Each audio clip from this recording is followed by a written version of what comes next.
एक छोटे से शांत गांव में रहता था एक बहादुर जर्मन शेपर्ड कुत्ता शेरू। शेरू गांव वालों की रखवाली करता था। दिन हो या रात, शेरू हमेशा गांव के चारों तरफ घूमता रहता था।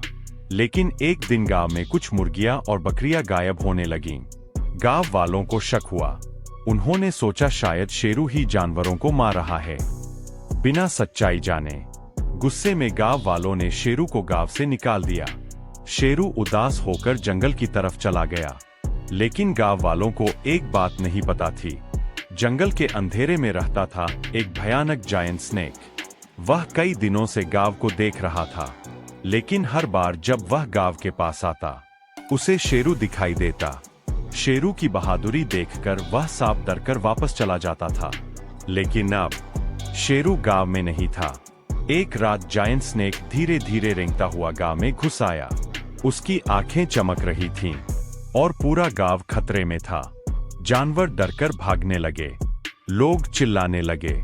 उसी समय दूर जंगल में शेरू को गांव की आवाजें सुनाई दीं। शेरू तुरंत समझ गया, गांव खतरे में है। वह पूरी ताकत से गांव की तरफ दौड़ पड़ा। जब शेरू गांव पहुंचा तो उसने देखा एक विशाल जहरीला सांप गांव के बीच खड़ा है।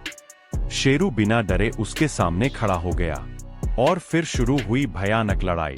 स्नेक ने तेजी से हमला किया, लेकिन शेरू ने उसकी गर्दन पकड़ ली। सांप ने अपनी ताकत से शेरू को जमीन पर गिरा दिया। दोनों एक दूसरे पर बाइट और अटैक करते रहे। शेरू के शरीर से खून बह रहा था, लेकिन वह रुका नहीं।